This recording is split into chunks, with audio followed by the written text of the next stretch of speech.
Chapter 13. Land Under Wave. The Queen walked over the turf towards Tiffany. Where she'd trodden, frost gleamed for a moment. The little part of Tiffany that was still thinking thought, "That grass will be dead in the morning. She's killing my turf." "The whole of life is but a dream when you come to think of it," said the Queen, in the same infuriatingly calm, pleasant voice. She sat down on the fallen stones. "You humans are such dreamers. You dream that you're clever. You dream that you're important. You dream that you're special. You know you're almost better than drones. You're certainly more imaginative. I have to thank you." "What for?" said Tiffany, looking at her boots. Terror clamped her body in red-hot wires. There wasn't anywhere to run to. "I never realized how wonderful your world is," said the Queen.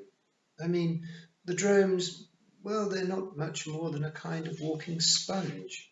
Really, their world is ancient. It's nearly dead. They're not really creative anymore. With a little help from me, your people could be a lot better. Because you see, you dream all the time. You especially dream all the time. Your picture of your world is a landscape with you in the middle of it, isn't it? Wonderful. Look at you in that rather horrible dress and those clumpy boots. You dreamed you could invade my world with a frying pan.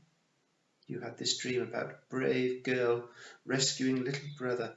You thought you were the heroine of a story, and then you left him behind. You know, I think being hit by 1,000,000,000 tons of seawater must be like having a mountain of iron drop on your head, don't you?" Tiffany couldn't think. Her head was full of hot pink fog. It hadn't worked. Her third thoughts were somewhere in the fog, trying to make themselves heard. "Got Roland out," she muttered, still staring at her boots. "But he's not yours," said the Queen. "He is, let us face it, a rather stupid boy with a big red face and brains made of pork, just like his father. You left your little brother behind with a bunch of little thieves, and you rescued a spoiled little fool." "There was no time," shrieked the third thought. "You wouldn't have got to him and got back to the lighthouse. You nearly didn't get away as it was. You got Roland out. It was the logical thing to do. You don't have to be guilty about it. What's better, to try to save your brother and be brave, courageous, stupid and dead, or save the boy and be brave, courageous, sensible and alive?" But something kept saying that stupid and dead would have been more right. Something kept saying, "Would you say to Mum that you could see there wasn't time to rescue your brother, so you rescued someone else instead? Would she be pleased that you'd worked that out? Being right doesn't always work." "It's the Queen," yelled the third thought. "It's her voice. It's like hypnotism. You've got to stop listening." "I expect it's not your fault you're so cold and heartless," said the Queen. "It's probably all to do with your parents. They probably never gave you enough time, and having Wentworth was a very cruel thing to do. They really should have been more careful. And they let you read too many words. Can't be good for a young brain, knowing words like paradigm and eschatological. It leads to behaviour such as using your own brother as monster bait." The Queen sighed. "Sadly, that kind of thing happens all the time. I think you should be proud of not being worse than just deeply introverted and socially maladjusted." She walked around Tiffany. "It's so sad," she continued. "You dream that you are strong, sensible, logical, the kind of person who always has a bit of string. But that's just your excuse for not being really properly human. You're just a brain, no heart at all. You didn't even cry when Granny Aching died. You think too much, and now your precious thinking has let you down. Well, I think it's best if I just kill you, don't you?" "Find a stone," the third thought screamed. "Hit her." Tiffany was aware of other figures in the gloom. There were some of the people from the summer pictures, but there were also drones and the headless horseman and the bumblebee women. Around her, frost crept over the ground. "I think we'll like it here," said the Queen. Tiffany felt the cold creeping up her legs. Her third thoughts, hoarse with effort, shouted, "Do something!" She should have been better organised, she thought dully. She shouldn't have relied on dreams. Or perhaps I should have been a real human being, more feeling. I couldn't help not crying. It just wouldn't come. And how can I stop thinking about thinking, and even thinking about thinking about thinking? She saw the smile in the Queen's eyes and thought, which one of all those people doing all that thinking is me? Is there really any me at all? Clouds poured across the sky like a stain. They covered the stars. They were the inky clouds from the frozen world, the clouds of nightmare.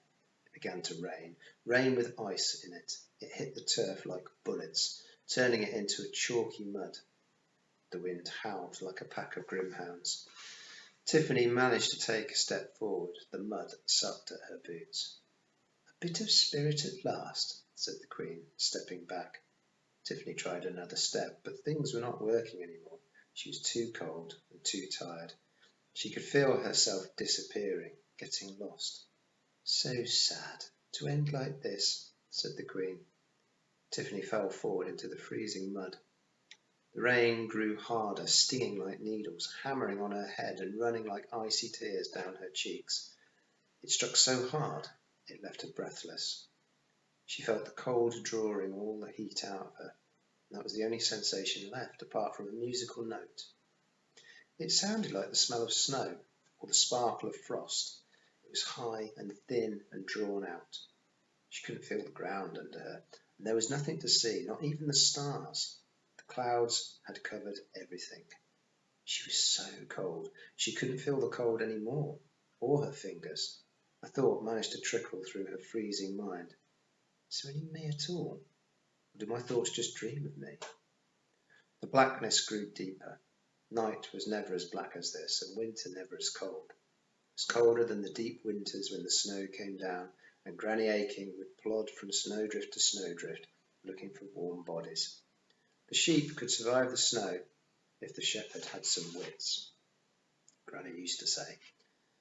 The snow kept the cold away, the sheep surviving in warm hollows under roofs of snow while a bitter wind blew harmlessly over them. But this was as cold as those days when even the snow couldn't fall, and the wind was pure cold itself, blowing ice crystals across the turf. Those were the killer days in early spring, when the lambing had begun and winter came howling down one more time. There was darkness everywhere, bitter and starless. There was a speck of light a long way off, one star low down, moving. It got bigger in the stormy night. It zigzagged as it came. Silence covered Tiffany and drew her into itself. The silence smelled of sheep and turpentine and tobacco. And then came movement, as if she was falling through the ground very fast, and gentle warmth, and just for a moment the sound of waves, and her own voice inside her head. The land is in my bones, land under wave, whiteness. It tumbled through the warm, heavy darkness around her, something like snow, but as fine as dust. It piled up somewhere below her because she could see a faint whiteness. A creature like an ice cream cone with lots of tentacles shot past her and jetted away. I'm underwater, thought Tiffany. I remember. This is the million-year reign under the sea. This is the new land being born underneath an ocean. It's not a dream. It's a memory. The land under wave. Millions and millions of tiny shells.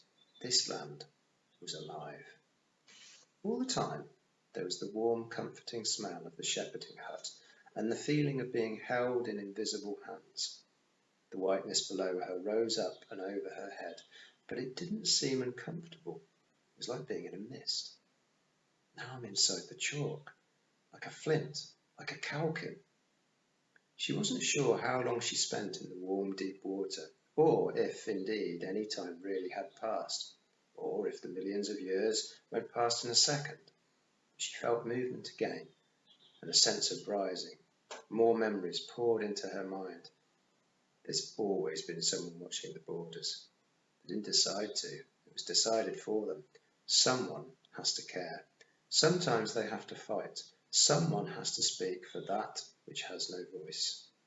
She opened her eyes. She was still lying in the mud, and the Queen was laughing at her, and overhead the storm still raged. But she felt warm. In fact, she felt hot, red hot with anger. Anger at the bruised turf, anger at her own stupidity, anger at this beautiful creature whose only talent was control.